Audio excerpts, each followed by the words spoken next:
प्रधानमंत्री नरेंद्र मोदी हमेशा अपने बनाए हुए कानून के जाल में फंस जाते हैं, चाहे वो दोस्तों CAA हो या NRC। दोस्तों इस जैसे कानून जो बनाए गए हैं, इसको लेकर अब प्रधानमंत्री खुद ही फंसते हुए नजर आ रहे हैं। इसी के साथ साथ बताएंगे दोस्तों कि फिर से एक बार बीजेपी को बड़ा झटका लग गया है। क्या कुछ हुआ है एक एक कर सब कुछ बताएंगे। दरअसल दोस्तों आपको बता दें, इन दिनों बीजेपी के जो दिन हैं वो कुछ खास अच्छे नहीं चल रहे हैं, और यही कारण है दोस्तों कि भारतीय जनता पार्टी पूरी तरीके से जो है यहाँ पर फेल हो चुकी है। दरअसल दोस्तों आपको बता दें, NRC CAA के लिए जो कानून बनाया गया था पिछले 1 साल पहले, उस कानून को दोस्तों धूल खाते हुए काफ़ी समय हो गया। लेकिन दोस्तों इस पर एक जज ने सुनवाई करते हुए कहा है कि फ़िलहाल कोई भी ऐसा कानून नहीं लाया जा सकता है जिससे कि किसी कागज़ से ये प्रमाण लिया जाए कि फ़िलहाल ये व्यक्ति इस देश का रहने वाला है या फिर नहीं। जी हाँ, उसकी प्रॉपर तरीके से जो है यहाँ पर कानून बनना चाहिए। और दोस्तों एक बार फिर से मोदी सरकार को फटकार लगाते हुए कहा कि फ़िलहाल 1 साल में आपने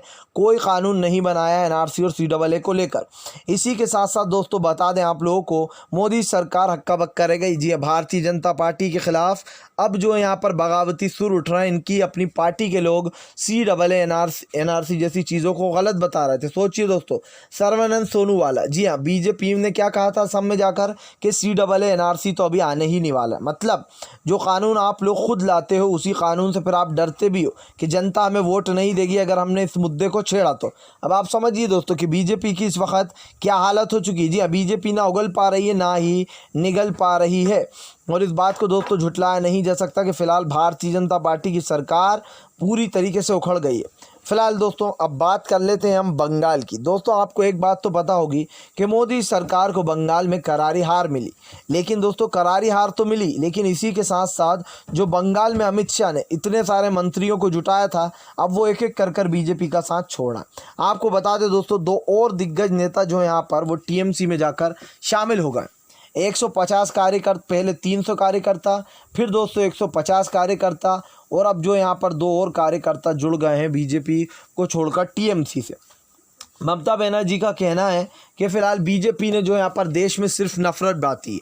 सोचिए दोस्तों, कश्मीर, जम्मू कश्मीर 370 हटाने के बाद ममता बनर्जी ने कहा कि प्रधानमंत्री नरेंद्र मोदी ने कश्मीर से जो है यहाँ पर राज्य का दर्जा छीन लिया, जो कि सरासर गलत था।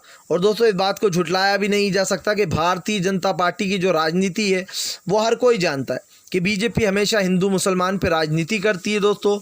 और जिस तरीके से ये राजनीति की जाती है, इसके ऊपर दोस्तों कई सवाल भी खड़े हो जाते हैं। लेकिन सवाल ये है कि भारतीय जनता पार्टी अपने आप को दोस्तों अभी भी सही साबित करने में लगी है। आप सोचिए, उन कश्मीरी पंडितों के लिए जिनके लिए आवाज़ उठा रही थी बीजेपी, आज उनको जो मीटिंग में बुलाया भी नहीं जाता। और वो लोग अब सवाल पूछ रहे हैं कि आखिर ऐसी क्या बात होना थी जो प्रधानमंत्री नरेंद्र मोदी ने हमें उस मीटिंग में ही नहीं बुलाया। जी हाँ, अब दोस्तों कोई ज़रूर गुपचुप बात होगी भाई, तभी तो प्रधानमंत्री नरेंद्र मोदी ने पंडितों को शामिल नहीं किया। ये वही प्रधानमंत्री नरेंद्र मोदी हैं जो बंगाल में कह रहे थे कि ममता को हराएंगे, कश्मीर में कह रहे थे कि हम वापस कश्मीरी पंडितों को उनका खोया हुआ हक देंगे। आखिर कहाँ है वो हक? आखिर प्रधानमंत्री नरेंद्र मोदी ने इतनी गुपचुप मीटिंग क्यों की गुपकार अलायंस के साथ? इसको लेकर दोस्तों मंथन चल रहा है। लेकिन सवाल यही है कि प्रधानमंत्री नरेंद्र मोदी के बनाए हुए जो कानून है दोस्तों, वो एक एक कर आप गिन लीजिए। किसान आंदोलन दोस्तों जो कि लगातार चलता जा रहा है, जिसको लेकर आज राजभवन का भी घेराव होगा, इसमें मोदी सरकार घिरी हुई है।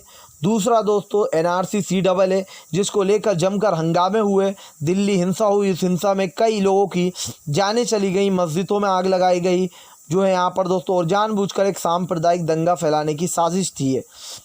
उसके बाद दोस्तों आप देखिए कि किसानों को फंसाने के लिए लाल किले पर खुद के आदमी से झंडा फहरवा दिया गया दीप सिद्धू से, और बताया गया कि ये किसान है। जब दोस्तों वो झंडा जबकि किसानों ने फैलाया ही नहीं था, वो दीप सिद्धू ही था बीजेपी का आदमी जो किसानों को बदनाम करने के लिए उस मोर्चे में घुसा था।